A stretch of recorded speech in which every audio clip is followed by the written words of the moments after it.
దేవుని రాజ్యం ఒక వాక్య భాగాన్ని మనము చదివి గ్రహిస్తున్నాము కదా. ప్రభువుని యేసుక్రీస్తు ఈ లోకానికి వచ్చినప్పుడు ఆయన మొట్టమొదటిగా ప్రసంగించిన ప్రకటన కూడా మారు మనస్సు పొందుడి, పరలోక రాజ్యం సమీపించి ఉన్నది. ఆ ఒక్క వాక్యమే మాత్రమే కాదు, ఈ రాజ్యము గురించిన వాక్యములు, రాజ్యము గురించిన ఉపమానములు, రాజ్యము గురించిన ప్రసంగములు అన్నీ చూసామంటే ఆయన చెప్పిన ఉపమానాలు కానీ, ఆయన చెప్పిన బోధనలు కానీ, ఆయన ప్రకటించిన ప్రసంగాలు కానీ సమస్తము రాజ్యం ఒక కాన్సెప్ట్లోనే ఆయన మాట్లాడుతూ ఉంటున్నారు. ఆయన మాట్లాడే కాన్సెప్ట్ని ఆనాడు నా ప్రజలు గ్రహించుకున్నారు. కానీ కాలము అవగా రాజ్యం ఒక కాన్సెప్ట్ని ఇక సంఘములు వివరించేది పోనిచ్చి దేవుని రాజ్యాన్ని ప్రకటించే ప్రకటనని మాని వీళ్ళ రాజ్యము, వీళ్ళ సువార్త, వీళ్ళ కథలు, వీళ్ళ చరిత్రలు ఇవన్నీ ప్రజలకి వినిపించగా ప్రజలు కూడా ఈ కథలు, ఈ చరిత్రములు, ఇటువంటి విషయాల్ని గమనించేదానికి వాళ్ళ మైండ్ ట్యూన్ అయిపోయినది. ప్రజలకి రాజ్యం అనేది, వారికి రాజ్యం కాన్సెప్ట్ అర్థం లేకుండా, అది చెప్తే కూడా గ్రహించుకోని లేకుండా పోయినారు. ఇప్పుడు ఈ మాత్రము వారికున్న ఒకే ఒక అవగాహన ఏంటంటే రాజ్యం అనేది తర్వాత మనము రాజ్యంలో ప్రవేశిస్తాము అనే ఈ ఒక అవగాహన మాత్రమే ఉన్నది. దేవుని రాజ్యంలోకి ఎప్పుడు వెళ్తామంటే ఆఫ్టర్ డెత్ తర్వాత వెళ్ళిపోతాం. ఇవన్నీ కూడా అది పోస్ట్ బాండ్గా ఉంది. అది ఇప్పుడు కాదు, అది ఎప్పుడో జరగబోయేది. రాజ్యం అనేది ఇప్పుడు లేదు అన్నట్టుగా మాట్లాడుతుంటున్నారు. కానీ యేసుక్రీస్తు యొక్క ప్రకటన మీరు గమనించారంటే మారు మనస్సు పొందుడి, పరలోక రాజ్యము సమీపించున్నది, నియర్గా ఉందంటున్నారు, దగ్గరగా ఉందంటున్నారు, మీలోనే ఉన్నది అంటున్నారు. రాజ్యం అనేది మన ఆఫ్టర్ డెత్ తర్వాత వెళ్ళేది కాదు. ఆల్రెడీ దేవుడి రాజ్యం ఈ ఎర్త్ లో అరైవల్ అయి ఉన్నది. ప్రతి మానవుల హృదయంలో దేవుని రాజ్యం వచ్చి ఉన్నది. మీలో వచ్చి ఉన్న రాజ్యాన్ని మీరు గమనించండి. ఆ రాజ్యం యొక్క కాన్సెప్ట్ను అర్థం చేసుకోండి. ఆ రాజ్యం యొక్క ప్రిన్సిపల్స్, ఆ రాజ్యం ఏ రీతిగా ఫంక్షన్ అవుతుంది అని గ్రహించుకోండి. ఈ కాన్సెప్ట్ని, ఈ ప్రిన్సిపల్స్ని ఎవరైతే గ్రహించకుండా పోతారో ఈ రాజ్యం యొక్క బ్లెస్సింగ్స్ని ప్రజలు అనుభవించకుండా వెళ్ళిపోతున్నారు. ఈనాడు క్రైస్తవ సమాధులు మీరు గమనించారంటే క్రైస్తవ సమాధిని ఉండొచ్చు, అక్కడ జాన్, పీటర్, పాల్, మేరీ అందరూ ఒక పేర్లు అక్కడ ఉండొచ్చు. ఈ క్రైస్తవ సెమినరీకి వెళ్ళారంటే అది అక్కడున్న సెమినరీలో ప్రతి ఆ సమాధులు గమనించారంటే వారందరూ లోకంలో జీవించిన వారే, కానీ దేవుని రాజ్యాన్ని అనుభవించలేకుండా వారు వెళ్ళిపోయినారు. పేరు పాల్ అయి ఉండొచ్చు, పీటర్ అయి ఉండొచ్చు, ఎస్తర్ అయి ఉండొచ్చు, మేరీ అయి ఉండొచ్చు. వారికి ఆఫ్టర్ డెత్ తర్వాత కూడా క్రైస్తవ సెమినరీలోనే బరియల్ అయి ఉండొచ్చు. కానీ ఒక ఆశ్చర్యపడే విషయం ఏంటంటే ఇంత చక్కగా బతికిన వాళ్ళు ఎందుకు రాజ్యాన్ని వారు గ్రహించకుండా పోయినారు? రాజ్యం యొక్క కాన్సెప్ట్ ఎందుకు అర్థం చేసుకోకుండా పోయినారు? రీజన్ ఏంటనగా అటువంటి బోధన వాళ్ళు వినకుండా పోయి ఉండొచ్చు, ఒకవేళ వాటిని గ్రహించుకోకుండా పోయి ఉండొచ్చు, వాటి గురించిన అవగాహన లేకుండా పోయి ఉండొచ్చు.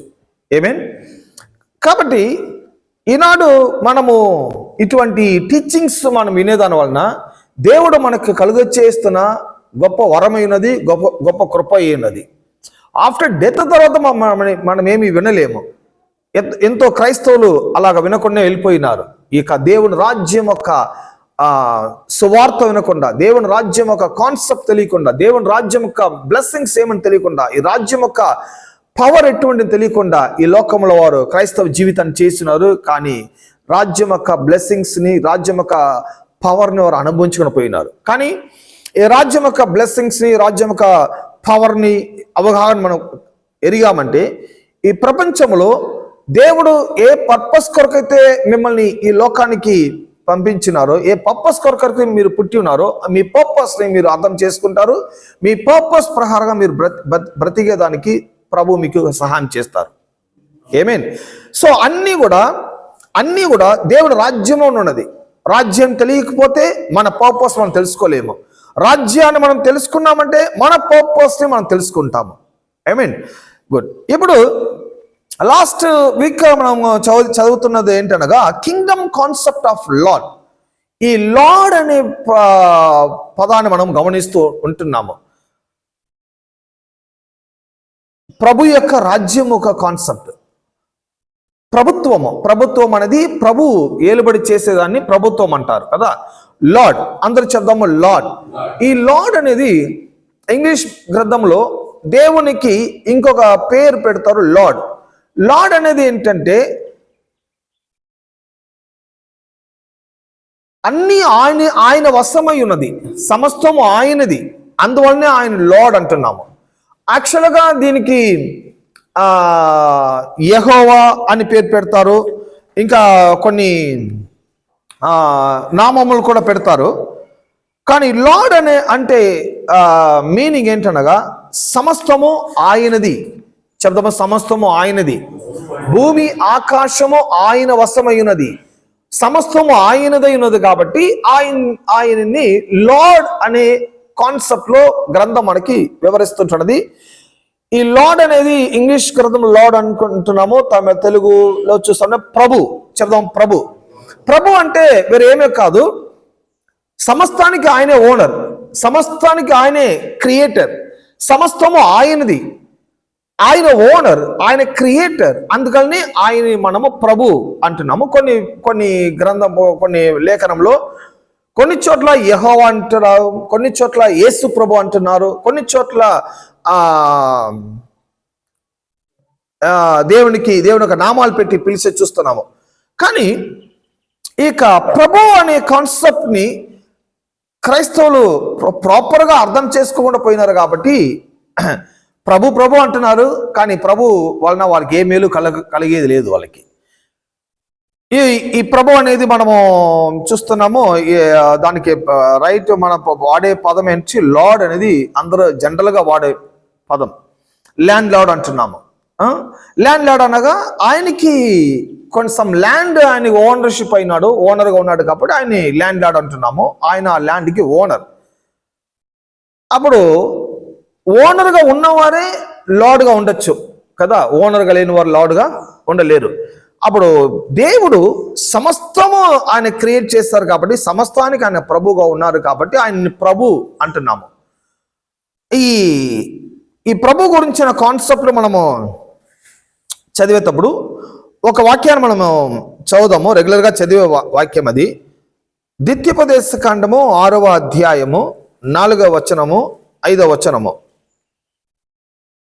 Here O Israel, the Lord our God, the Lord is one.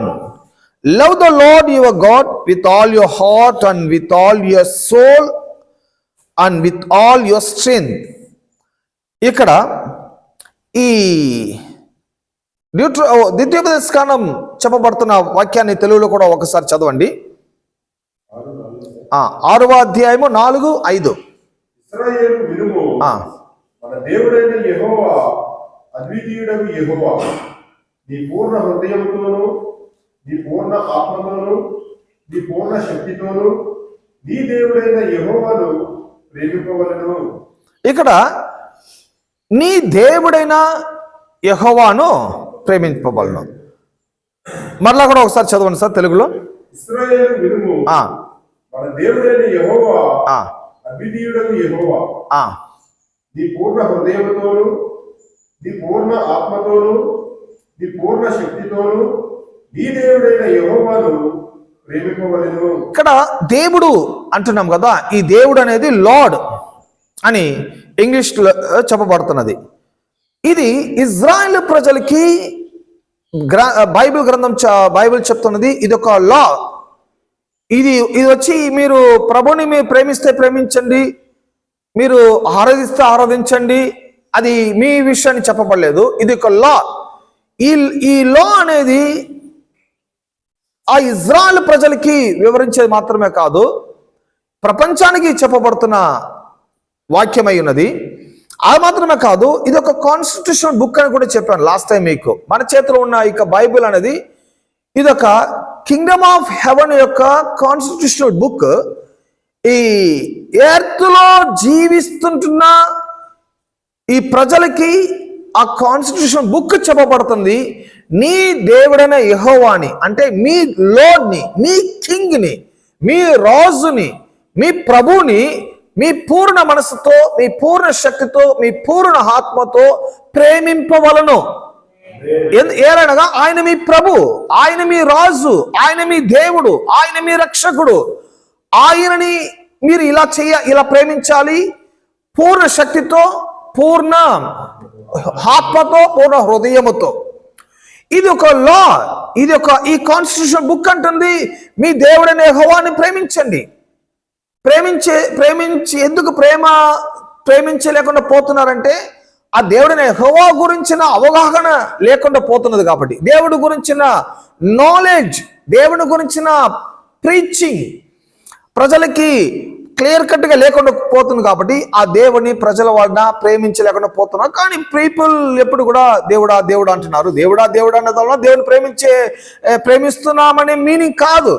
మనం నోట్లో దేవుడా దేవుడు అనొచ్చు, కానీ లవ్ అనేది దేవుడా దేవుడు అనేది కాదు, ప్రభువా ప్రభు అనేది కాదు, యెహోవా యెహోవా అని చెప్పేది కాదు. లవ్ అనేది మీ పూర్ణ మనస్సుతో, మీ పూర్ణ ఆత్మతో, మీ పూర్ణ శక్తితో. ఇది వచ్చి దేవుడా దేవుడా అని చెప్పే వాటి కన్నా ఎంటల్ డిఫరెంట్. మా హృదయంతో, నా ఆత్మతో, నా శక్తితో ప్రేమించేది.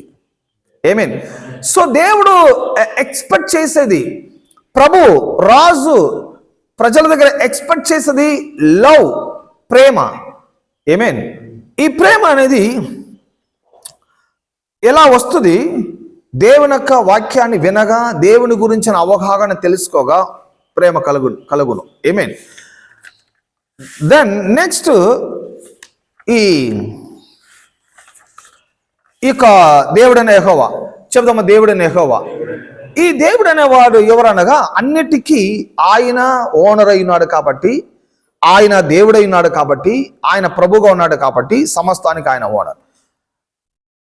ఈ లోకంలో చూడండి, యేసు ప్రభు కూడా ఆయన్ని ప్రభు యేసు ప్రభుని కూడా ప్రభు అని చెప్పబడే వాక్యంలో మనం చూస్తాము నూతన నిబంధన గ్రంథములో. అప్పుడు లార్డ్ అంటే అన్ని ఆయన అండర్లో ఉన్నది. లార్డ్ అనేది అన్ని కూడా ఆయన అండర్లో ఉండేది. ఆయన అండర్లో ఉండేదంటే ఇక్కడ ఒక వాక్యాన్ని మనము గమనించాలి. ఆ వాక్యము సమ్ ఇన్ఫర్మేషన్ కూడా మనకు కలుగు చేస్తుంది. అద్భుతమైన వాక్యం అది. మార్కు రాసిన సువార్త పుస్తకము, మార్కు రాసిన సువార్త పుస్తకము 11వ అధ్యాయము 1 నుండి 6. ఈ వాక్యం చదువుకు మునుపు యోహాను 1వ అధ్యాయము ఫస్ట్ 3 verses చదువుకుందాము. యోహాను 1వ అధ్యాయము ఫస్ట్ 3 verses 1, 2, 3. ఆది యందు వాక్యముండెను, ఆ వాక్యము దేవుని యొద్ద ఉండెను. ఇక్కడ దేవుడు అనే వర్డ్ని మీరు గమనించాల. అక్కడ వస్తున్న పదంలో దేవుడు అనే వర్డ్ని మీరు గమనించాల. ఆది యందు వాక్యముడును, ఆ వాక్యము దేవుని యందు ఉండును, ఆ వాక్యమే దేవుడై ఉన్న. అప్పుడు దేవుడు ఎవరనగా ఆయన ఆది యందు ఉండే ప్రభు, ఆది యందు ఉండే దేవుడు, ఆయన lord. In the beginning was the word, and the word was with God, and the word was God. He has with God in the beginning. Through him all things were made. Without him nothing was made that has been made. అప్పుడు ఎవరి గురించి ఇక్కడ చెప్పబడుతున్నది? యోహాను సువార్త పుస్తకం అనగా ప్రభువుని యేసుక్రీస్తు గురించి చెప్పబడుతున్నది. ఆది యందు వాక్యమును, ఆ వాక్యము దేవుని యందును, ఆ వాక్యమే దేవుడై ఉన్నను. అప్పుడు ఎవరు ఆ వాక్యము, ఎవరు ఆ దేవుడు? యోహాను 1:14 verse 14. ఎవరు ఆ వాక్యము, ఎవరు ఆ దేవుడు అనగా ఆ వాక్యము శరీరధారి అయి ఆ వాక్యము శరీరధారి అయి కృపా సత్య సంపూర్ణుడగు ఆ మనుష్యుని మధ్య నివసించెను, మన మధ్య నివసించెను. ఆ తండ్రి వలన కలిగిన అద్వితీయ కుమారుని మహిమ వలె మనము ఆయన మహిమను కలుగుతుంది. ఎవరిని గురించి చెప్పబడుతున్నదనగా ఆది యందు వాక్యమును, ఆ వాక్యం దేవుని యందును, ఆ వాక్యమే దేవుడై ఉండును. ఎవరు ఆ వాక్యము? ఎవరు ఆ ఆది యందు ఉన్న దేవుడు అనగా ఆ వాక్యము the word became flesh and made him his dwelling among us. We have seen his glory, the glory of the one and only who came from the Father, full of grace and truth. ఆ వాక్యము శరీరముగా మారి మన మధ్యలో వచ్చి ఉండను. ఆ వాక్యము కృప సత్య సంబోధన from the father full of grace and truth. కృప సత్యమై ఉండను.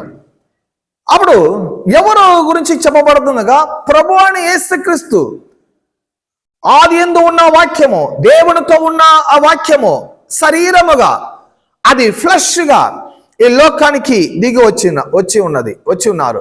ఈ యేసుక్రీస్తు తండ్రి యొక్క మహిమని, తండ్రి యొక్క కృపని ఈ యేసుక్రీస్తులో మనము గ్రహిస్తుంటున్నాము. ఆమేన్. అప్పుడు యేసుక్రీస్తు ఎవరు అనగా ఆది యందు ఉన్నవారు, దేవునితో ఉన్నవారు, వాక్యముగా ఉన్నవారు, దేవునిక మహిమ ఎటువంటిది, దేవునిక కృప ఎటువంటిది, దేవునిక ప్రేమ ఎటువంటిది అని రివీల్డ్ చేయుటకు, అది వెల్లడించుట కొరకు, అది బయలుపరచుట కొరకు శరీరముగా ఈ లోకములో ఆయన మన మధ్యకి వచ్చి ఉన్నారు. అప్పుడు యేసుక్రీస్తు ఎవరు అనగా ఆయనే దేవుడు, ఆయనే ఆది యందు ఉన్నవారు, ఆయనే తండ్రి యొక్క మహిమ, తండ్రి యొక్క కృప, తండ్రి యొక్క ప్రేమ ఎటువంటిదని వెల్లడించుటకు ఈ లోకానికి వచ్చిన దేవుడై ఉన్నాడు. యేసు ప్రభువుని మీరు దేవుడుగా స్వీకరిస్తున్నారా? మీరు బిలీవ్ చేస్తున్నారా? ఆమేన్. గమనించాలా, హీబ్రూస్ చాప్టర్ 1 verse 2 and 3, హెబ్రేయులు 1వ అధ్యాయము వాక్యము 2, 3. But in these last days he has spoken to us by his son, whom he appointed heir of all things, and through whom he made the universe. The son is the radiance of God's glory and the exact representation of his being, sustaining all things by his powerful word. తెలుగులో చదవండి. హెబ్రేయులు 1వ అధ్యాయము 2, 3.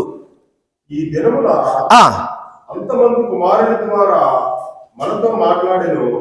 ఆయన ఆ కుమారుని సమస్తమును వారసునిగా నియమించెను. ఆయన ద్వారా ప్రపంచములను నిర్మించెను.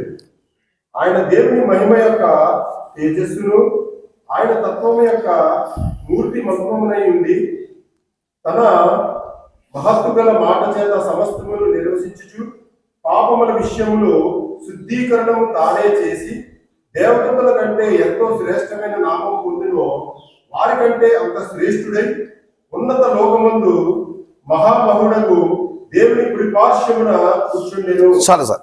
ఇక్కడ ఈ యేసు ప్రభు గురించి చెప్పబడుతున్న హెబ్రేయుల గ్రంథంలో ఈ దినమున కుమారుడు ద్వారా దేవుడు మనతో మాట్లాడుతుంటున్నారు. ఆమేన్. ఆ కుమారుడు ద్వారా క్రీస్తు మూలముగా ఈ దేవుని యొక్క వాక్యము మనతో రివీల్ చేయబడుతూ ఉంటున్నది. ఆమేన్. సో దేవుడు మాట్లాడలేదు అని చెప్పేది అబద్ధము. దేవుడు మాట్లాడుతున్నాడు కుమారుడు ద్వారా, వాక్యము ద్వారా. ఆమేన్. సో మాట్లాడే దేవుణ్ణి వారు అర్థం చేసుకోకుండా పీపుల్ ఏమనుకుంటున్నారు, దేవుడా మాట్లాడు అని చెప్పి వీళ్ళు గదిలోకి వెళ్ళి వాళ్ళు సపరేట్ గా ప్రభుని వారు డిస్టర్బ్ చేస్తున్నారు. దేవుడు అంటున్నా ఆల్రెడీ నేను మాట్లాడి ఆల్రెడీ ఒక బుక్ గా ప్రింట్ చేసి ఆల్రెడీ మనకి చేతికి ఇవ్వబడి ఉన్నది. ఈ చేతిలో ఉన్న గ్రంథం ఏంటనగా ఆల్రెడీ దేవుడు మాట్లాడిన వాక్యము. ఇంకా కొత్తగా ఆయన ఏం మాట్లాడబోయేది లేదు. సో కానీ పీపుల్ మాట్లాడు అంటున్నా, ఏం మాట్లాడాలి? దేవుడు ఆల్రెడీ మాట్లాడేస్తాడండి. మీకు ఫైనాన్షియల్ గురించి, మీ ఫ్యామిలీ గురించి, మీ లైఫ్ గురించి, మీకు పీస్ గురించి, మీకు పవర్ గురించి, మీ అథారిటీ గురించి, మీకున్న బ్లెస్సింగ్స్ గురించి సమస్తము దేవుడు మాట్లాడి అదొక కాన్స్టిట్యూషన్ లాగా చేసి కుమారుడు ద్వారా దేవుడు మనకి ఇవ్వబడినారు. ఇక మాన్యువల్ బుక్ కాకపోతే మన చేతిలో ఉన్న బైబిల్ గ్రంథం, కాకపోతే కింగ్డమ్ ఆఫ్ హెవెన్ ఒక కాన్స్టిట్యూషనల్ బుక్ అది. ఆమేన్. సో పీపుల్ ఆ బుక్ ని రీడ్ చేయకుండా, పీపుల్ ఆ బుక్ యొక్క వర్డ్ యొక్క రివీల్డ్ అని గ్రహించలేకుండా మాట్లాడు. ఆమేన్. ఈ అంత దినంలో ఈ దినములో కుమారుడు ద్వారా దేవుడు ప్రతిదినం మాట్లాడుతున్నాడు. కానీ దేవుడు మాట్లాడుతున్నాడు, పీపుల్ అది గ్రహించలేకుండా పోతుంటున్నారు. ఇది రీజన్. లాస్ట్ టైం ఒక పాస్టర్ గారు వచ్చారు మా ఇంటికి. లాస్ట్ టైం వచ్చి అతను నాతో మాట్లాడుతున్నాడు. నాతో పాటు అతను చదివిన పర్సనే బైబిల్ కాలేజీలో. బట్ ప్రాబ్లం ఏంటంటే వారు ఈ యొక్క వాక్యాన్ని యొక్క అవగాహన లేకుండా వారి యొక్క కాన్సెప్ట్ డిఫరెంట్గా ఉంటుంది. ఆయన ఏమన్నారు, ఎవ్రీ ఇయర్ 40 days నేను ఫాస్టింగ్ ఉంటానన్నారు. మంచిది, ఫాస్టింగ్ ఉండేది మంచిది, ప్రేయర్ చేసేది మంచిది, దేవునితో సహవాసం చేసేది మంచిది. ఎందుకు ఉన్నానంటే దేవుడు నాతో మాట్లాడాలి. సో ఆల్రెడీ మాట్లాడారండి దేవుడు, ఆల్రెడీ మాట్లాడి బైబిల్లో మనకి టెక్స్ట్గా చేతికిచ్చిన్నారు. ఈ బైబిల్ని మీరు వాచ్ చేయకుండా మీరు దీనికోసము 40 days ఫాస్టింగ్ ఉండి దేవుడు మాట్లాడని మనము ఎదురు చేస్తుంది ఫూలిష్ అది. ఆమేన్. దేవుడు మాట్లాడిన బుక్ను గ్రహించలేదు. వీరొక సొంత బలము చేత, వీరొక ప్రెషర్ చేత మాట్లాడమని మేము వెయిట్ చేస్తున్నాము. గమనించండి, ఆయన మాట్లాడారా దేవుడన్నా? మాట్లాడారు. ఎప్పుడు మాట్లాడితే ఆఫ్టర్ 40th day తర్వాత మాట్లాడారు. అంత శ్రమ పడాల్సిన అవసరమే లేదు. ఆమేన్. అంత కష్టపడి 40 దినము మీరు ఉపవాసం ఉండి మీరు ప్రభు దగ్గర మాట్లాడమని ఎదురు చూసే వేస్ట్. బైబిల్ ఓపెన్ చేసిన ప్రతి వాక్యం దేవుడు పలికిన వాక్యమే. ప్రతి వాక్యం దేవుడు తన కుమారుడి చేత మనకు వెల్లడిస్తున్నాడు. అది గ్రహించుకున్న దానికే పరిశుద్ధాత్మ దేవుడు సహాయం చేస్తుంటున్నాడు. ఇంత ఈజీగా ఉన్న దేవుడి వాక్యాన్ని తెలుసుకునే దానికి పోయించి ఈ బైబిల్ని వారు పక్కన పెట్టి వీరొక బలము, వీరొక శక్తిని దేవుడికి చూపిస్తున్నారు. మీరు మాట్లాడేంత వరకు మేము భోజనం చెయ్యము. సో ఫాస్టింగ్ మంచిది, కానీ దేవుడు మాట్లాడాలనే దానికి మాత్రం ఉండేది మంచిది కాదు. ఎందుకంటే దేవుడు ఆల్రెడీ అన్ని మాట్లాడేశారు. మానవుణ్ణి క్రియేట్ చేయబడక మునిపే మానవుడు ఎందుకు క్రియేట్ చేస్తున్నాను, ప్రపంచాన్ని ఎందుకు క్రియేట్ చేస్తున్నాను, దేవుని కుమారుని ఎందుకు లోకానికి పంపిస్తున్నాను, కుమారుడు ద్వారా ఏమి ప్రజలు లోకానికి కలుగుతుంటున్నది, దేవుడు లోకం పైన ఎంత ప్రేమ ఉంచినారు, ఆయన ప్రేమ ఎటువంటిది, ఆయన మహిమ ఎటువంటిది, ఆయన కృప ఎటువంటిది, ఇంత మాట్లాడిన దేవుడు ఇంకో ఆయన ఎక్స్ట్రా ఏం మాట్లాడాలి? హలో, మాట్లాడన్నారు. ఏం మాట్లాడో మనకు తెలీదు, మాట్లాడని చెప్పారు. నాకు తెలుసు దేవుడు మాట్లాడి ఉండడు ఆ పర్సన్తో. మాట్లాడి ఉంటే ఆ పర్సన్ యొక్క మైండ్ రివీల్డ్ అయి ఉంటుంది, ఆ మైండ్ చేంజ్ అయిపోయి ఉంటుంది. దేవుని యొక్క వాక్యాన్ని ఇంకా నాకన్నా ఎక్కువగా చెప్పేవాడుగా ఉండొచ్చు. కానీ సమస్తము అతను వాక్యాన్ని అతను ఉల్టా చేసి చెప్తున్నారు. చూడండి, వాళ్ళు ఒక పెంటికాస్టల్ బ్యాక్గ్రౌండ్ పాస్టర్. అతను వారి యొక్క కాన్సెప్ట్ ఏంటంటే వెండి బంగారము దేవునికి అసహ్యము. ఆ వెండి బంగారం మనం ఉపయోగపరచకూడదు. సో వెండి బంగారం అనేది దేవుడు లోకంలో ఆయన క్రియేట్ చేసిన ఒక మెటీరియల్. ఆ మెటీరియల్ ఎందుకొరకు క్రియేట్ చేస్తారనగా, ఇది వరల్డ్ లో మీరు ట్రేడ్ చేసేదానికి, ఈ ప్రపంచంలో మీరు జీవించేదానికి అదొక మెటీరియల్. ఆ మెటీరియల్ ని దేవుడు క్రియేట్ చేశారు. అది మీరు క్రియేషన్ బుక్ లోనే చూసుకోవచ్చు. అన్ని మంచిది మంచిది అని చెప్పినప్పుడు వెండి బంగారం కూడా మంచిది అంటున్నాడు ఆయన. అది ప్యూర్ గోల్డ్ అది కదా. అప్పుడు ఆ పర్సన్ ఏమంటున్నాడు అంటే, సడన్ గా మాట్లాడి, చూసారా బంగారం ఎంత రేట్ అయిపోయింది. అవును అవును పాస్టర్ అని చెప్పాను. ఎందుకు రేట్ అంత ఎక్కింది తెలిసినా, క్రైస్తవులు ఎవరు కొనకూడదు, కొనకుండా ఉండేదానికి దేవుడే రేటు పెంచేశాడు. ఎంత ఒక ఫూలిష్ మైండ్ చూడండి. అది ఇంటర్నేషనల్ కరెన్సీ అండి. గోల్డ్ అనేది యూనివర్సల్ కరెన్సీ. మన రిజర్వ్ బ్యాంక్ కరెన్సీ, ఇండియన్ కరెన్సీని మీరు తీసుకెళ్లి పక్క కంట్రీ శ్రీలంకకి వెళ్ళినా కూడా మీరు ఒక ఛాయ తాగలేరు మీరు.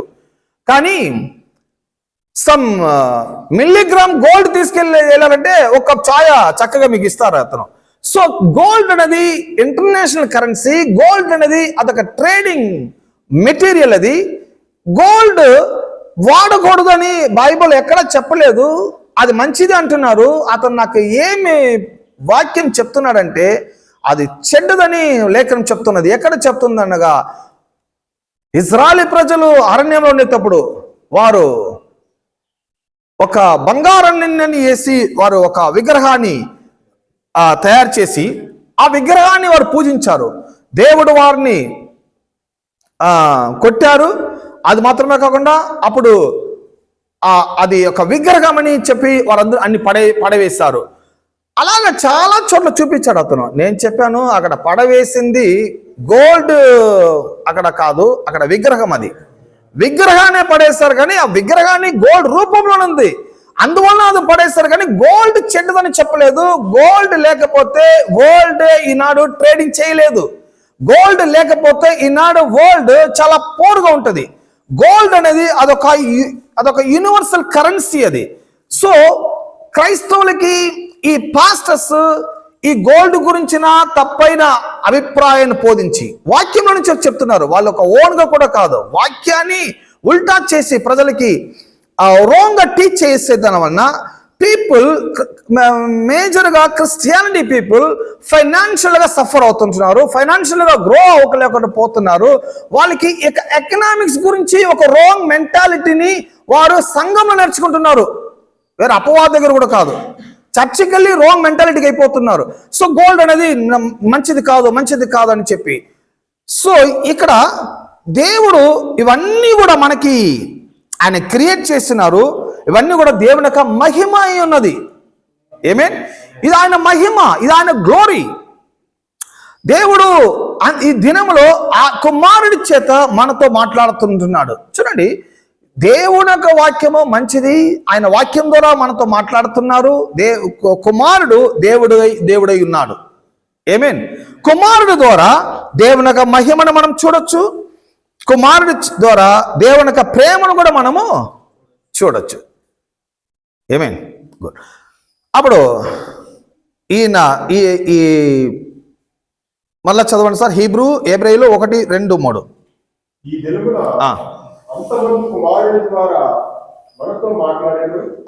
ఆయన ఆ కుమారుడి సమస్తములను వారసునిగా నియమించెను. ఆయన ద్వారా ప్రపంచములను నిర్మించెను. ఆయన దేవుని మహిమ యొక్క తేజస్సును, ఆయన తత్వం యొక్క మూర్తి మంత్రమునై ఉండి తన మహత్వ గల మాట చేత సమస్తమును నిర్వసించుచు పాపముల విషయంలో శుద్ధీకరణము తానే చేసి దేవదూతల కంటే ఎంతో శ్రేష్టమైన నామం పొందునో వారికంటే అంత శ్రేష్ఠుడై ఉన్నత లోకమందు మహామహుడకు దేవుని కృపాశ్రమున కూర్చుండెను. ఇక్కడ చూడండి, దేవుడు కుమారుడు కోసమే సమస్తాన్ని నిర్వహించినారు, సమస్తాన్ని క్రియేట్ చేసి ఉన్నారు. ఆమేన్. ఈ క్రియేషన్ అంతా కుమారుడు మూలముగా, కుమారుడు కోసమే సమస్తము క్రియేట్ చేస్తున్నాం. మనం ఎవరి కోసము? కుమారుడు కోసము. ప్రపంచం ఎవరి కోసము? కుమారుడు కోసము. ఇవన్నీ మనం చూసినప్పుడు ఇవన్నీ దేవుని యొక్క మహిమ, ఇవన్నీ దేవుని యొక్క ఆయన యొక్క పవర్, ఆయన యొక్క శక్తి ఈ క్రియేషన్ ద్వారా మనం చూస్తుంటున్నాము. ఆమేన్. అప్పుడు క్రియేట్ చేయబడిన అన్ని క్రియేషన్ చేయబడిన సమస్తము దేవుని కోసమే కదా. అన్ని ఆయన కోసం చదువు, అన్ని ఆయన కోసం, అన్ని ఆయనదే. అందుకని ఆయన ప్రభు అంటున్నాము, దేవుడు అంటున్నాము, లార్డ్ అంటున్నాము కదా. ఇప్పుడు అన్ని ఆయన కోసం క్రియేట్ చేయబడినవి కాబట్టి ఈవెన్ మేకలు, పశువులు, వెండి, బంగారము, సమస్త ఎర్త్ ఇవన్నీ కూడా దేవుని వాక్యం ద్వారా దేవుని కోసము క్రియేట్ చేయబడింది. ఆయన ఓనర్. ఆమేన్. ఆయన ఓనర్, ఆయన లార్డ్. ఆ లార్డ్ అండర్లో ఈ ఎర్త్ ఉన్నది, ఆ లార్డ్ అండర్లో ప్రజలు ఉన్నారు, ఆ లార్డ్ అండర్లో సమస్తము కలిగి ఉన్నది. అప్పుడు అన్నీ దేవునిదే, మనదేమి కాదు. ఎంతమంది ఆమె అంటున్నారు? కానీ మనమందరమే ఆయనలో ఉన్నాము. దెన్ ఇప్పుడు చూడండి, ఈ ప్రపంచము ఎలా రిప్లై చేస్తుంది దేవునికి. ఈ ప్రపంచం ఎలా రిప్లై చేస్తున్నది? ఆయన ఒక కల్వరి శిలువ మరణానికి ముందు ఆయన తన శిష్యులతో ఇలా చెప్పి పంపిస్తున్నారు. మీరు ఒక గ్రామానికి వెళ్ళండి, అక్కడ ఒక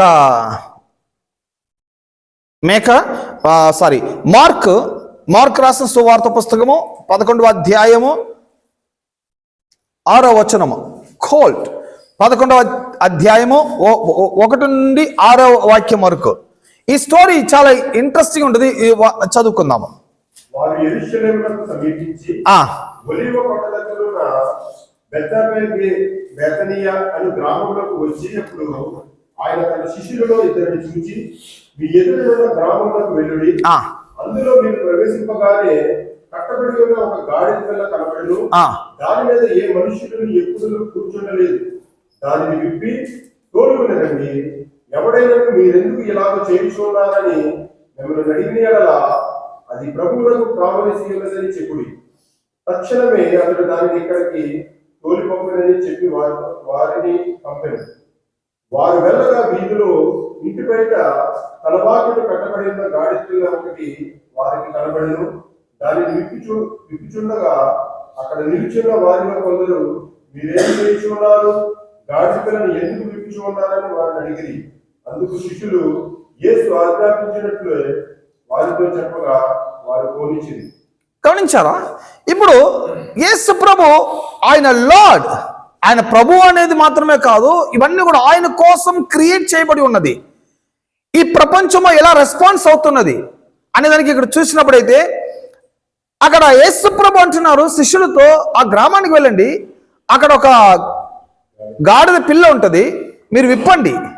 ఈ గాడిద పిల్ల అనేది ఈనాడు గాడిద పిల్లకి ఎక్కువగా వాల్యూ లేదు, కానీ బట్ ఆనాడు ఈ యొక్క మేకలు, పశువులు, ఒంటెలు, గాడిదలు, గుర్రములు, సో ఇవన్నీ కూడా ఒక పర్సన్ యొక్క వెల్త్ ని ప్రకటిస్తుంటున్నది. ఒక పర్సన్ ఎంత వెల్ అండ్ గుడ్ గా ఉన్నాడు, ఎంత వెల్తీగా ఉన్నాడు అనేదానికి అతనికి ఎన్ని మేకలు ఉన్నది, ఎన్ని పశువులు ఉన్నది, ఎన్ని ఒంటెలు ఉన్నది, ఎన్ని గాడిదలు ఉన్నవి అని ఒక ప్రూఫ్ చేస్తారు. అవన్నీ ఎన్ని ఉందో అంత ఆ పర్సన్కి వాల్యూ ఉంటుంది. ఎందుకనగా ఆనాడు ట్రాన్స్పోర్టేషన్కి, ఆనాడు ప్రయాణం చేసేదానికి, లగేజ్ మోసేదానికి, ఆనాడు వారు వ్యవసాయం చేసేదానికి అన్నిటికీ ఉపయోగపరచబడేది ఈ యొక్క మేకలు, పశువులు, ఒంటెలు, గుర్రములు. వీటిని వారు ఉపయోగపరిచేవారు దోస్ డేస్ లో, ఆనాడులో. బట్ ఈనాడు ట్రక్ ఉండే, ఈనాడు బెన్స్ వ్యాన్ ఉండే, కార్ ఉండే, ఈనాడు రకరకాల మోటార్ వెహికల్స్ ఉన్నది. సో ఈనాడు ఒంటలకి, గాడిదలకి, పశువులకి వాల్యూ తక్కువ అయింది. కానీ మెర్సిడీస్ బెన్స్ లాంటి వ్యాన్స్ కి, మెర్సిడీస్ బెన్స్ లాంటి కార్స్ కి ఈనాడు వాల్యూ ఎక్కువ. ఏమేన్ గమనించాలా? అప్పుడు ఆనాడు గాడిద పిల్ల అనేది మెర్సిడీస్ బెన్స్ లాంటి ఒక వాల్యూ. ఎవడు ఎక్కలేని ఒక గాడిదనా రైట్ ఎవరు ఎక్కలేని ఒక గాడిద పిల్ల అనగా బ్రాండ్ న్యూ కార్ లాగా, బ్రాండ్ న్యూ బెన్స్ కార్ లాగా. అది ఇంతవరకు ఎవరు యూజ్ చేయలేదు, ఎవరు వాడలేదు, ఎవరు దాన్ని ఉపయోగపరచబడలేదు. అప్పుడు ప్రభుకి ఎటువంటి వస్తువు అక్కడ వెళుతున్నగా ఎవరు యూజ్ చేయలేని ఒక బ్రాండ్ న్యూ కార్ తీసుకొని రా అని చెప్పి పంపిస్తున్నారు తన శిష్యులకి. వీరు వెళ్ళి చెప్పింది ఇప్పుడు కాదు, వెళ్ళి మీరు విప్పండి, ఎవరైనా కారు మీరు పార్క్ చేసిన చోట ఈ కార్ తీసుకొని రా అని చెప్తే ఎవరైనా ఊరుకుంటారా? కార్ ఎందుకు ముడుతున్నావు అడుగుతారు. ఫస్ట్ కార్ దగ్గర ఏదో వచ్చావు, కార్ ఎందుకు చూస్తున్నావు, చూస్తేనే ప్రాబ్లం కదా. కార్ ఓపెన్ చేసి కీ ఓపెన్ చేసుకొని నువ్వు కార్ తోలుకొని వస్తే పోలీసులు పట్టించేస్తారు. కానీ ఇక్కడ అటువంటి ఏ సిచ్యువేషన్ జరగలేదు. ఇక్కడ చూసారంటే వాళ్ళు విప్పేటప్పుడు సేమ్ దేవుడు చెప్పినప్పుడు జరుగుతుంది. ఎవరైనా అడిగారంటే ప్రభు కావాలని చెప్పండి, ప్రభు కావాలని చెప్పండి. ఎవరు ఏం చెప్పలేదండి. ప్రభు కావాలన్నప్పుడు తోలుకొని పోడు అంటున్నారు. రీజన్ ఏంటనగా ఈ గాడిద దేవుని కోసము ఆల్రెడీ క్రియేట్ చేయబడి ఉన్నది. ఈ గాడిద దేవుని కోసము ఆల్రెడీ క్రియేట్ చేయబడి లోకంలో ఉంచి ఉన్నది. ఈ గాడిద లాంటి పశువులు, మేకలు, వెండి, బంగారము ఇవన్నీ కూడా దేవునికి అన్నప్పుడు మీరు ఆపేయడానికి వీలు కాదు. ఆ దేవుడికి మీరు ఇచ్చేది సిద్ధంగా ఉండాలి. ఎందుకనగా ఇవన్నీ మీది కాదు, ఇవన్నీ ఆయనది. ఇవన్నీ ఆయనది.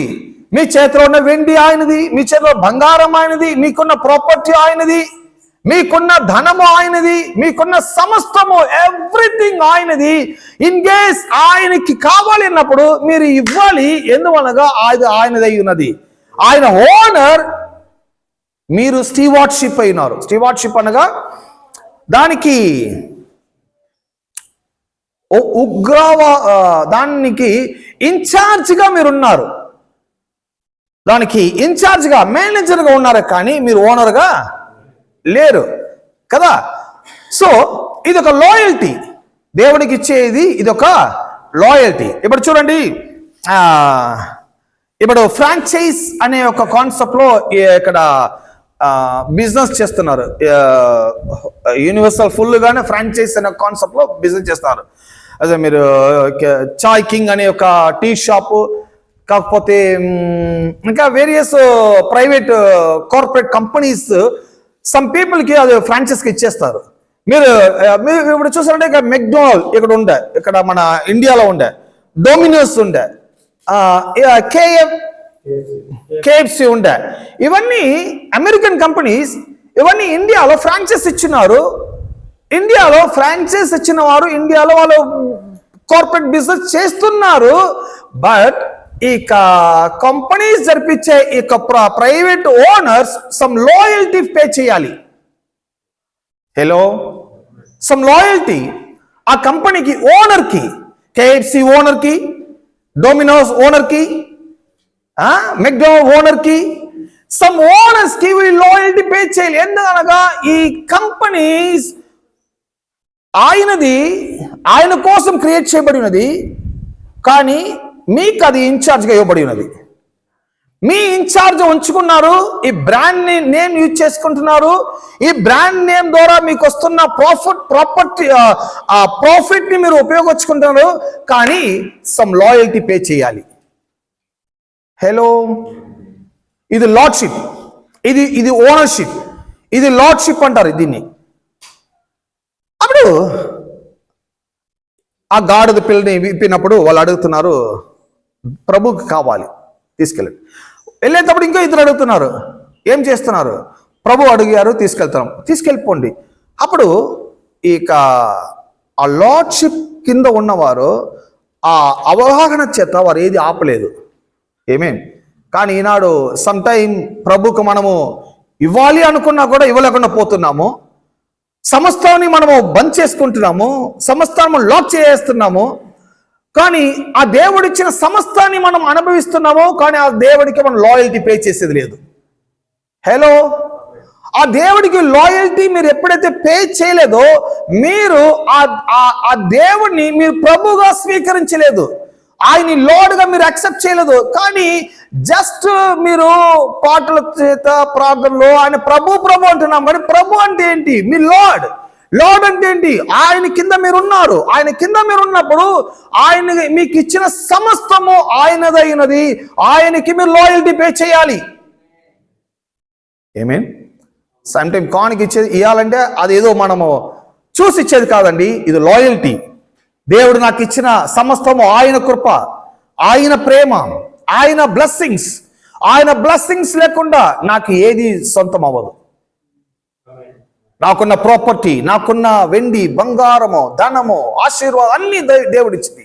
ఫ్యామిలీ, నాలెడ్జ్, నాకున్న టాలెంట్స్ ఇవన్నీ దేవుడిచ్చింది. కానీ ఇవన్నీ నేను దేవుడికి లాయల్టీ పే చేయాలి. ఎందుకు లాయల్టీ పే చేయాలి? ఎందుకు దేవునికి నేను ఇవ్వాలంటే నాకు పైన ఆయన ఉన్నాడని నేను చూపిస్తుంటున్నాను. నేను ఇచ్చేదాని వలన, ఎందువలన? నాకు పైన ఆయన ఉన్నాడు. ఏమేన్ మనం చూడండి, రెంట్కున్నాము, ఒక ఇంట్లో రెంట్కున్నాము. ఎందుకు మనము రెంట్ పే చేస్తున్నామంటే ఆ బిల్డింగ్ లార్డ్ అని ఒకడు ఉన్నారు, ఆ ప్రాపర్టీ లార్డ్ ఉన్నారు. ఆ ప్రాపర్టీ ఓనర్కి ఆ రెంట్లో ఉన్న నేను ఎవ్రీ మంత్ రెంట్ పే చేస్తున్నాను. ఎందుకనగా ఈ బిల్డింగ్ ఆ ఓనర్ది. ఆ ఓనర్ ఇచ్చిన బిల్డింగ్లో నేను ఉపయోగించుకుంటున్నాను. నాకు పైన ఆయన ఉన్నాడు, నేను ఈ బిల్డింగ్ ఓనర్ కాదు, నాకు పైన ఆయన ఉన్నాడు అనే దానికి నేను ఎవ్రీ మంత్ రెంట్ పే చేస్తున్నాను. That's like tax. ట్యాక్స్ కూడా అలాగనే ప్రభుత్వానికి మనము ట్యాక్స్ పే చేస్తున్నాము. ఎందుకు? ప్రభుత్వం అండర్లో నేను ఉన్నాను, ఆ ప్రభుత్వానికి నేను కంపల్సరిగా ట్యాక్స్ పే చేయాలి. Every year tax percentage increase అవ్వచ్చు. ఎంత పర్సంటేజ్ అయినా ఎవరు ఫైట్ చేయరు, గవర్నమెంట్తో కంపల్సరీ పే చేయాలి. ఇది ఒక లా. ఇండియన్ లాలో ఈ యొక్క కాన్స్టిట్యూషన్ యాడ్ చేస్తున్నారు, కంపల్సరీ మీరు ట్యాక్స్ పే చేయాలి. అలాగనే బైబిల్ గ్రంథం అంటున్నది, మీకు వరుమానంలో 10వ వంతుని దేవునికి 10వ భాగం ఇవ్వుడి. హలో, ఇక్కడ పాస్టర్ గారికి ఏదో ఫైనాన్షియల్ ప్రాబ్లం అని ఈయన ఫైనాన్షియల్ గురించి చెప్తున్నా అనుకోబాకండి. ఇది పాస్టర్ గారి యొక్క ఇష్యూ కాదు, ఇది ఒక మీ ఇష్యూస్ కాదు, ఇది దేవుడి యొక్క లా, దేవుడి యొక్క కాన్స్టిట్యూషన్ అంటున్నది. మీరు దేవుడు మీకు ఇచ్చిన ఆ ధనములో 10%. హలో, అదేంటి 10%? 1% దేవుడికి చాలదా? మీరు ట్యాక్స్ 18% జిఎస్టీ అంటే మీరు 7% కట్టి చూడండి, రిజెక్ట్ అయిపోతుంది. హలో, మీరు 14 కట్టడం రిజెక్ట్ అండి, 17% కట్టడం రిజెక్టెడ్. 18% ట్యాక్స్ అన్నప్పుడు 18% మీరు పే చేయాలి. మనం చెప్పలేము టుడే బడ్జెట్, అక్కడ బడ్జెట్, ఇక్కడ బడ్జెట్. ఏమే టుడే ఈ ఫైనాన్షియల్ మినిస్ట్రీ నెక్స్ట్ ఫైనాన్షియల్ ఇయర్కి వారు జిఎస్టీ ఇంక్రీజ్ చేయొచ్చు, కాకపోతే డిక్రీజ్ చేయొచ్చు. కానీ వారు ఇంక్రీజ్ చేసినా పే చేయాలి, డిక్రీజ్ చేసినా పే చేయాలి. ఏదో అనగా ఇది ఒక గవర్నమెంట్ లా, ఇది గవర్నమెంట్ రూల్. ఇది అలాగనే బైబిల్ లా ఏమంటున్నది, బైబిల్ యొక్క కాన్స్టిట్యూషన్ ఏమంటున్నది. మలాకి గ్రంథము, మలాకి పుస్తకం 3వ అధ్యాయంలో, అందరికీ కూడా తెలిసిన వాక్యం కదా, మీరు తీసి చదవండి. మేబీ 3:10 అనుకుంటున్నాను.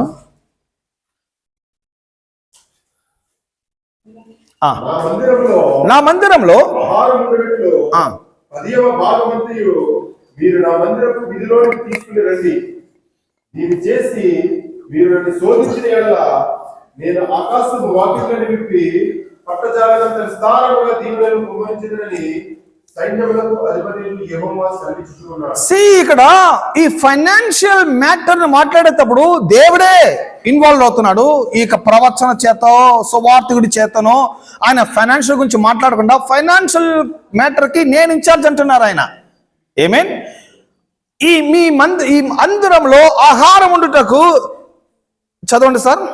నా మందిరంలో ఆహారం ఉండుటకు 10వ భాగము మీరు నా మందిరపు విధిలోకి తీసుకుని రండి. చెప్దాం 10వ భాగము.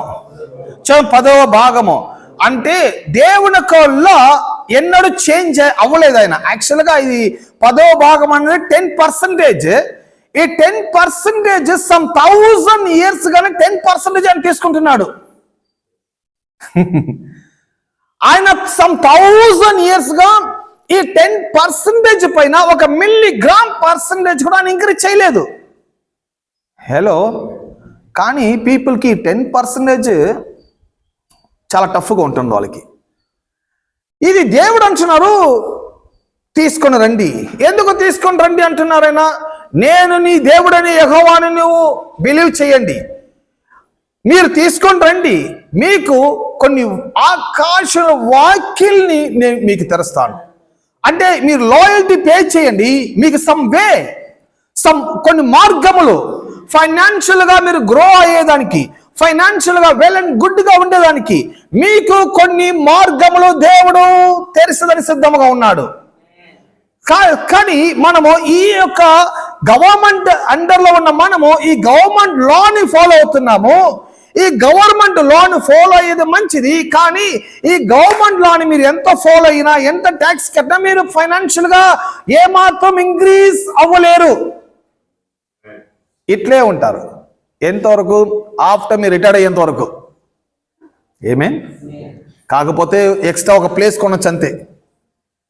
హలో, కాకపోతే కొంచెం మన వయసైన కాలంలో హార్లిక్స్ బూస్ట్ తాగేదని కొన్ని మనీ పెట్టుకోవచ్చు అంతే. కానీ ఫైనాన్షియల్గా వెల్ అండ్ గుడ్గా ఉండలేము, ఫైనాన్షియల్ గ్రోత్గా మీరు అవ్వలేరు. ఎందువలనగా మీరు ఇండియన్ కాన్స్టిట్యూషన్ లా ప్రకారంగా మీరు జీవిస్తున్నారు, కానీ కింగ్డమ్ ఆఫ్ హెవెన్ ఒక కాన్స్టిట్యూషన్ లా అనేది ఒకటి ఉన్నది.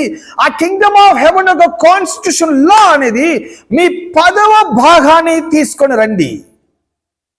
హలో, అప్పుడు మీరు ట్యాక్స్ పే చేసే వారికి ఈ పర్సంటేజ్ అనేది ఆల్రెడీ మీకు తెలుసు, బాగానే తెలుసు. మనం దేవునికి 10% ఇస్తున్నామా, 8% ఇస్తున్నామా, 7% ఇస్తున్నామా, 6% ఇస్తున్నామని. హలో, ఆవిడ పర్సంటేజ్ తీసుకొని రమ్మని చెప్తున్నారు. ఎందుకంటే ఆయనకి మనీ అవసరం కాదు. దేవునికి ఆయన మన దగ్గర మనీ తీసుకొని ఆయన ఉపయోగపరచకపోయేది లేదు. ఎందుకు తెమ్మని అంటున్నానంటే, నీకు పైన నేను ఉన్నానని నువ్వు బిలీవ్ చేయి, నీకు దేవుడిగా ఉన్నానని బిలీవ్ చేయి, నీ లార్డ్ అని నువ్వు బిలీవ్ చేయి, నువ్వు ఈ లాయల్టీని పే చేయి. ఈ లాయల్టీ తీసుకొని చివ్వుము. డొమినోస్ మీకు ఫ్రాంచైజ్ ఇవ్వాలంటే డొమినోస్ అంటున్నారు 25% మీరు లాయల్టీ పే చేయాలి. ఆ అగ్రిమెంట్ సైన్ అయిన తర్వాతే మీకు ఆ డొమినోస్ ఒక కాంట్రాక్ట్ మీకు ఇస్తారు, ఫ్రాంచైజ్ ఇస్తారు. ఏమే KFC అంటున్నారు 45% లాయల్టీ పే చేయాలి. మెక్డొనాల్డ్ అంటున్నారు 60% లాయల్టీ పే చేయాలి. ఈ అగ్రిమెంట్ లో మీరు సంతకం పెడితేనే మీకు ఫ్రాంచైజ్ గ్రాంటెడ్ అవుతుంది.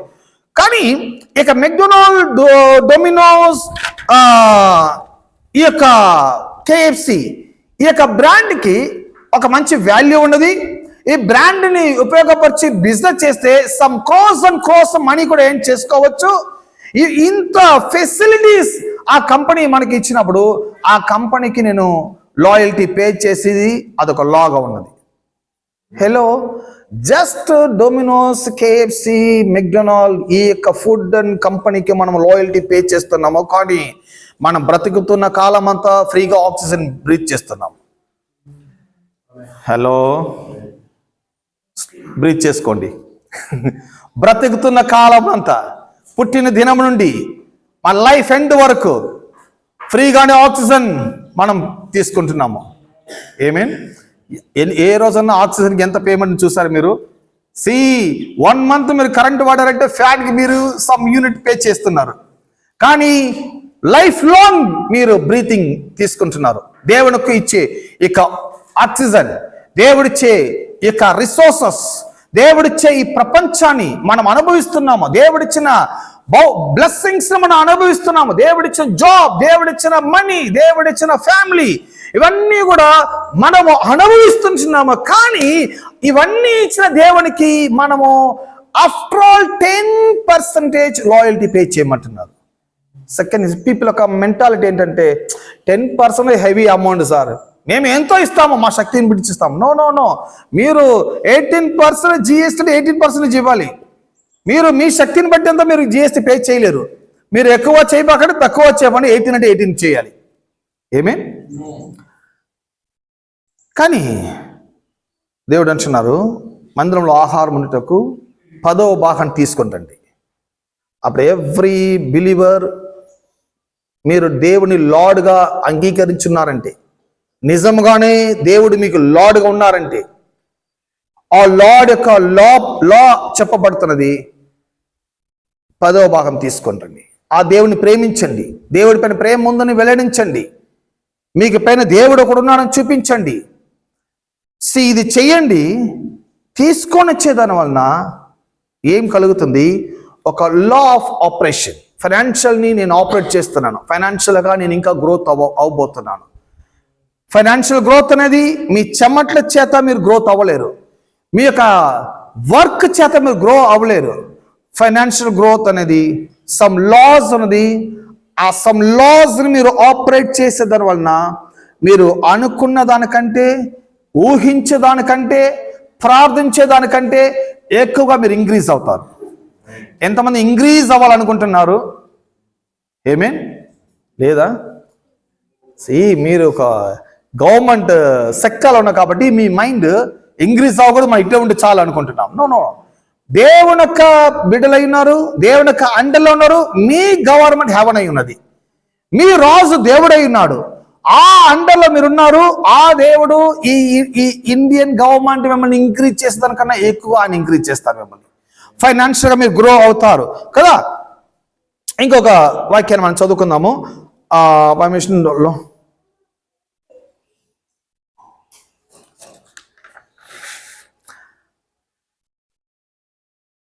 ఫిలిపియన్స్ చాప్టర్ 2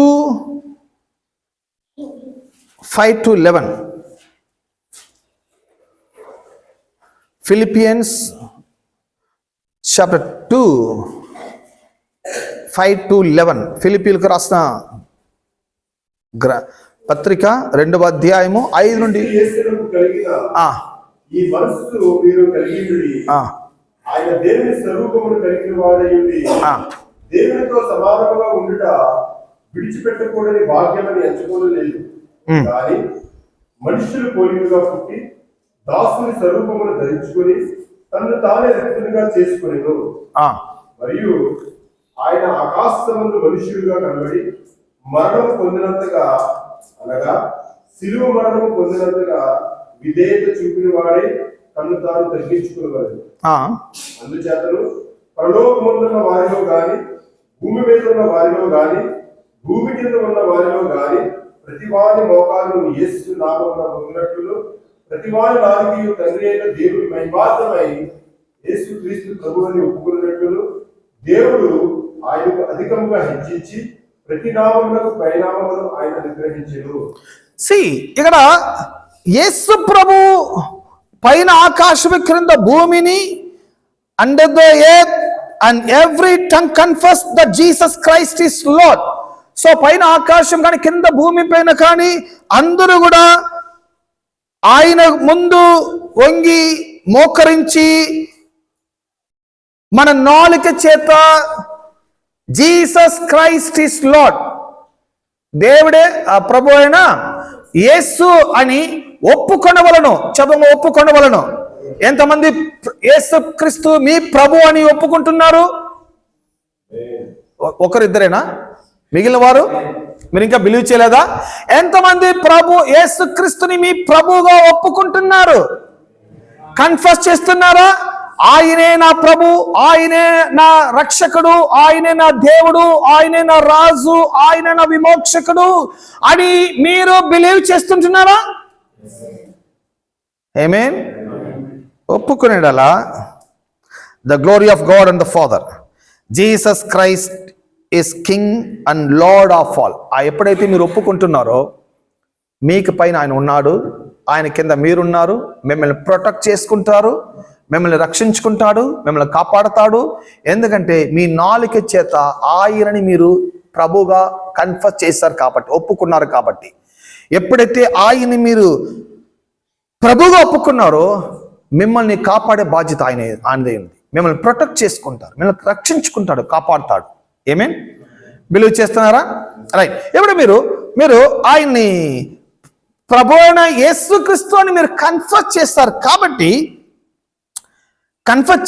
కాబట్టి మీకు లివింగ్ ప్రభు కింద ఉంటున్నది. మీకు జీవితము దేవుని అండర్లో ఉన్నది. లివింగ్ అండర్ ఎ లార్డ్. మీరు ప్రభుని యేసుక్రీస్తుని ప్రభుగా ఎప్పుడైతే ఒప్పుకున్నారో అప్పటి నుండి మీరు ఆయన అండర్లో మీరు వచ్చేస్తున్నారు. ఆయన అండర్లో మీరు జీవితాన్ని చేస్తుంటున్నారు. బిలీవ్ చేస్తున్నారా? గుడ్. ఇది లార్డ్షిప్. ఈ లార్డ్షిప్ కింద మీరు వచ్చారు కాబట్టి ఈ కింగ్డమ్ లో ఒక కాన్సెప్ట్ ప్రకారంగా ఆయన మీరు లార్డ్గా ఎప్పుడైతే ఒప్పుకున్నారో ఆ లార్డ్షిప్ లో వచ్చేస్తున్నారు. ఆ లార్డ్షిప్కి వచ్చిన తర్వాత ఈ కింగ్డమ్ మిమ్మల్ని కింగ్డమ్ సిటిజన్ గా మిమ్మల్ని అంగీకరించుకుంటుంది. వీరందరూ నన్ను ప్రభుగా ఎన్నుకున్నారు కాబట్టి ఇప్పుడు నుండి వీరు కింగ్డమ్ సిటిజన్ గా ఉన్నారు. దేవుని యొక్క రాజ్యం యొక్క సిటిజన్ ని తెలుగులో పౌరుషతులైనారు. దేవుని యొక్క కింగ్డమ్ రాజ్యం యొక్క వారసులైనారు. సిటిజన్ గా మీరు ఉన్నారు. ఈ సిటిజన్ కింగ్డమ్ సిటిజన్ కున్న ప్రివిలేజెస్ ఏంటి, వీరి యొక్క మహిమలేంటి, వారి యొక్క బెనిఫిట్స్ ఏంటి అనగా ఈ కింగ్డమ్ లో ఉన్నవారు కింగ్ ఇస్తున్న సమస్త బ్లెస్సింగ్స్ ని వారు అనుభవించుకోవచ్చు. కింగ్ ఇస్తున్న సమస్త రిసోర్స్ ని మీరు ఉపయోగపరచుకోవచ్చు. సమస్తాన్ని మీరు వాడుకోవచ్చు. ఏ కింగ్డమ్ సిటిజన్ లో ఏమి లేదంటే అక్కడ భయం అనేది లేదు, అక్కడ జెలసీ లేదు, అక్కడ ఎకనామిక్స్ క్రైసిస్ కూడా లేదు, అక్కడ అప్ అండ్ డౌన్ లేదు, అక్కడ అక్కడ స్థిరము లేకుండా ఏది లేదు. సమస్తము ఈ కింగ్డమ్ లో స్థిరముగానే ఉంటది. ఎప్పుడు కూడా ఎకనామిక్స్ అనేది హైలోనే ఉంటది, అది స్టేబుల్ గా ఉంటది. లవ్ హైగా ఉంటది, అది స్టేబుల్ గా ఉంటది. గ్రేస్ హైగా ఉంటది, అది స్టేబుల్ గా ఉంటది. సో ఈ ఎర్త్ యొక్క ప్రాబ్లం ఏంటంటే లవ్ సమ్ టైమ్ హై అవ్వచ్చు, సమ్ టైమ్ లో అవ్వచ్చు. ఇక్కడ దేనికి గ్యారంటీ లేదు, ఇక్కడ దేనికి శాశ్వతం అనేది లేదు. Up and down, up and down, up and down, up and down. Last 3-4 days క్రితం చూసామంటే అదానికి 3 lakhs crores లాస్ అంటున్నారు. సో క్షణములో సమ్ పీపుల్ సమ్ క్రోస్ ని లాస్ చేసుకుంటున్నారు, వారి జీవితాన్ని పోగొట్టుకున్నారు. కొన్ని 2 days క్రితము ఒక real estate owner, big shot owner బెంగళూరులో, అతను సూసైడ్ కూడా చేసుకున్నారు. అతనికి ఏదో ఈడీ ప్రాబ్లం అని. సో ఈ ఎకనామిక్స్ క్రైసిస్ అనేది ప్రపంచంలో మానవుని యొక్క ప్రాణాన్ని కూడా తీసుకుంటున్నది. వారు నష్టమైపోతుంటున్నారు. కానీ కింగ్డమ్ సిటిజన్ కి ఈ ప్రాబ్లం వారికి రాదు. ఒక్కరే ఏమేని అంటున్నారు, మిగిలిన వారికి అర్థం అవ్వలేదా? ఈ కింగ్డమ్ సిటిజన్ గా ఉన్న వారికి, దేవుణ్ణి ప్రభువుగా అంగీకరించుకున్న వారికి, వారి జీవితంలో ఎకనామిక్స్ క్రైసిస్ అనేది లేనే లేదు. వారి జీవితంలో సమస్యలు అనేది రాబోయేలేదు. ఎందుకంటే వాళ్ళని ప్రొటెక్ట్ చేసుకొని వారిని రక్షించి కాపాడేది కింగ్ ఒక బాధ్యత ఉన్నది. ఏమేన్ ఆ కింగ్ అన్ని చూసుకుంటారు అని చెప్పబడుతుంది. ఇంకొక వాక్యం చదువుకొని మనం కంప్లీట్ చేసుకుందాము. రోమిలకు రాసిన పత్రిక 10వ అధ్యాయము 9వ వచనము. యేసు ప్రభువని నీ నోటితో ఒప్పుకొని దేవుడు మృతులలో నుండి ఆయనను లేపునని నీ హృదయమందు విశ్వసించిన యెడల నీవు రక్షించబడుదువు. చాలు సార్. యేసు ప్రభువుని మీ నోటితో ఒప్పుకొని మీ హృదయంలో విశ్వసించిన యెడల మీరు రక్షింపబడతారు. సేవ్ అయిపోతుంటున్నారు. హలో, సేవ్ అయిపోతున్నాను. మీరు సేవ్ అయ్యేదానికి ఈజీ మెథడ్ ఏంటి? మీరు సేవ్ అయ్యేదానికి ఈజీ వే ఏంటి? ప్రభు అయిన యేసుక్రీస్తుని మీ నోటితో ఒప్పుకొని మీ హృదయంలో బిలీవ్ చేస్తే చాలు, మీరు సేవ్ అయిపోతున్నారు.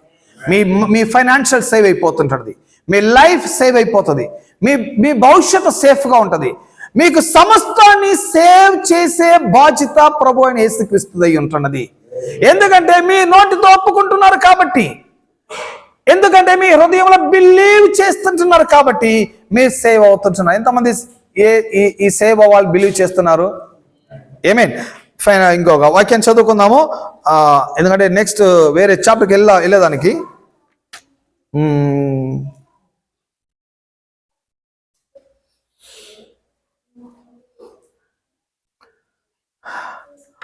ఆయన్ని ప్రభు అని మనము బిలీవ్ చేస్తాం కాబట్టి, మీరు ప్రభు అని బిలీవ్ చేసి, మీరు నోటితో ఒప్పుకొని హృదయంలో బిలీవ్ చేసి, ప్రభువుని హృదయం బిలీవ్ చేసి ఆ ప్రభుకి మీరు ఒబే చేయకుండా ఉన్నారంటే, ఆ ప్రభువుని మీరు రెస్పెక్ట్ చేయకుండా ఉన్నారంటే, పీపుల్ ఒప్పుకునే దాంట్లో ప్రాబ్లం లేదు, బిలీవ్ చేస్తున్న ప్రాబ్లం లేదు, కానీ ప్రాబ్లం ఎక్కడ ఉంటుందంటే ఆ ఒప్పుకున్న దేవుణ్ణి, బిలీవ్ చేసే దేవుణ్ణి రెస్పెక్ట్ చేసే దానిలో వాళ్ళు సొలిపోతున్నారు. ఆ ఒబే చేసే విషయంలో వారు వెనకెళ్ళిపోతుంటున్నారు. కానీ వారు నోటెంబడి చూసారంటే ప్రభు ప్రభు ప్రభు ప్రభు ప్రభు ఏమేన్, దేవుడా దేవుడా దేవుడా దేవుడా. ఇది ఒక శ్లోకం, ప్రభువా దేవుడా ప్రభువా దేవుడా. మీ ప్రభువా దేవుడా అనే దానిలో మీరు దేవునికి ఒబే చేస్తున్నారని మీనింగ్ కాదు. మీ ప్రభువా ప్రభువా దేవుడా దేవుడా అనే దానిలో దేవుడికి మీరు రెస్పెక్ట్ చేస్తుంటున్నారని కూడా మీనింగ్ లేదు. కానీ ఆ దేవుడిచ్చిన వాక్యాన్ని మీరు నమ్మి, ఆ వాక్యాన్ని మీరు పాటించి, ఆయన ప్రభువు అని ఒప్పుకుంటున్నాను, ఆయన హృదయంలో బిలీవ్ చేస్తుంటున్నాను, ఆ దేవునికి అండలనే ఉన్నాను, ఆ దేవుని అండలనే జీవిస్తుంటున్నాను, సమస్తానికి ఆయనే బాధ్యత అయినాడు, సమస్తానికి ఆయనే రాజు అయినాడు. ఆ దేవుడు వాక్యం అంటున్నది 10వ భాగము దేవుని మందిరాన్ని తీసుకొని అన్నప్పుడు ఆ వాక్యాన్ని ఒబే చేసి ఆయనకి ఇస్తుంటున్నాను. ఆయన ప్రభువా ప్రభువా నా నోటి తెచ్చేత చెప్పేది కాదు, ఆయన చెప్పిన ప్రకారం నడుచుకుంటున్నాను. 10,000 రెంట్ అంటే 10,000 రెంట్ ఇవ్వాల్సిందే. 25% లాయల్టీ పే చేయాలంటే 25% లాయల్టీ పే చేయాల్సిందే. ఇన్ కేస్ దీంట్లో మనం ఏదైనా చేసినప్పుడు ఆ అగ్రిమెంట్ క్యాన్సిల్ అయిపోతుంటుంది. ఏమేన్, లాయల్టీ పే చేయకపోతే, రెంట్ పే చేయకపోతే, ఈబీ బిల్ పే చేయకపోతే అన్నీ డిస్కనెక్ట్ అయిపోతుంటున్నది. హలో, అప్పుడు దేవునితో నేను కనెక్టెడ్గా ఉండాలంటే దేవుని వాక్యాన్ని చెప్పిన ప్రకారంగా 10% నేను పే చేయాలి. ఇది ఎందుకంటే ఆయన అండలో ఉన్నాను, ఆయన వాక్యాన్ని బిలీవ్ చేస్తున్నాను, ఆయనకి నేను ఇవ్వాల్సిన లాయల్టీ పే చేస్తున్నాను. ఈ లాయల్టీ పే చేస్తున్న వలన నేను నా లైఫ్లో ఫైనాన్షియల్గా ఇంకనో గ్రో అవుతాను. ఈ లాయల్టీ పే చేసేది అది మన యొక్క రెస్పాన్సిబిలిటీ అయి ఉన్నది. కింగ్డమ్ యొక్క సిటిజన్ యొక్క రెస్పాన్సిబిలిటీ అయి ఉన్నది.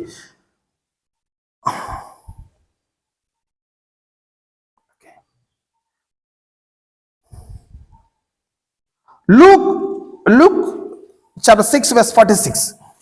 లూకా రాసిన సువార్త పుస్తకం 6:46 కంప్లీట్ చేసుకుంటున్నాము. నెక్స్ట్ వీక్ వేరే చాప్టర్కి వెళ్ళిపోదాం. Luke chapter 6 verse 46, 46. నేను చెప్పు మాటల ప్రకారము మీరు చేయక ప్రభువా ప్రభువా అని నన్ను పిలిచటే ఎందుకు? నా యొద్దకు వచ్చి నా మాటలు విని వాటి చెప్పును చెయ్యి ప్రతి వాడును ఎవరి కోరియుండునో మీకు తెలియజేయుదును. ఇల్లు కట్టుకున్న వారిని ఇంటి లోతుగా తవ్వి బండ మీద పునాది వేసి వారి కోరియుండును. వరద వచ్చి ప్రవాహము ఆ ఇంటి మీద త్వరగా పుట్టినను అది బాగుగా కట్టబడినందున దాన్ని కదిలింపలేకపోయింది. కింగ్డమ్ సిటిజన్ పీపుల్ షేక్ అవ్వకుండా ఉంటారు. వారి జీవితంలో షేకింగ్ అనేది ఉండదు. వారి జీవితంలో తుఫాను, వరదలు, ఎల్లవలు, సమస్యలు, శోధనలు ఎంత వచ్చినా వారు స్టేబుల్ గా ఉంటారు. ఎందుకంటే వారిని సేవ్ చేసే బాధ్యత దేవుడిదై ఉన్నది. వారు దేవుని వాక్యం ప్రకారం నడుచుకుంటున్నారు. ఊరిక వారు ప్రభువా ప్రభు అని చెప్పేవారు కాదు, ఆ ప్రభువు చెప్పిన వర్డ్ని యాక్టివేషన్ తీసుకుని వచ్చేవారు. ఏమేన్, ఈనాడు క్రిస్టియన్ పీపుల్ అక్కడ లేజీ అయిపోతారు. ఇంత ఇవాళ దేవునికి కానుక విషయంలో వారు యోచన చేస్తున్నారు. సో అందువలన వారు ఫైనాన్షియల్గా వారు అట్లాగనే ఉంటారు. ఎక్కువగా వారు విస్తరింప చేయరు. ఈ లోకంలో వారు ఒక ఫ్రీడమ్ లైఫ్ వారు చేయకుండా పోతుంటున్నారు. ఏమేన్, ఇది ఒక ఫ్రీడమ్ లైఫ్ యొక్క ప్రిన్సిపల్స్. మీ జీవితాన్ని ఇంకా మీరు ఎక్స్పెండ్ చేయాలి, మీరు అద్భుతమైన జీవితం చేయాలి. ప్రభువుని మీరు హృదయంలో బిలీవ్ చేయాలి, నోటితో ఒప్పుకోవాలి, ప్రభు యొక్క వర్డ్ని మీరు యాక్టివేషన్ తీసుకొని రావాలి. మీరు ఫైనాన్షియల్గా మీరు చాలా ఫ్రీడమ్గా మీరు కలిగి ఉంటారు. ఏమేన్, ఈ ఫైనాన్షియల్ ఫ్రీడమ్ అని చాలా మస్ట్ అయి ఉన్నది. ఏమేన్, కానీ సంఘంలో ఫైనాన్షియల్ గురించి ఎక్కువ వారు చెప్పలేదు. అందువల్ల క్రిస్టియానిటీ పీపుల్ ఫైనాన్షియల్గా ఎప్పుడు లోగానే ఉంటారు. వారికి ఎకనామిక్స్కి సంబంధమే లేకుండా ఉంటారు.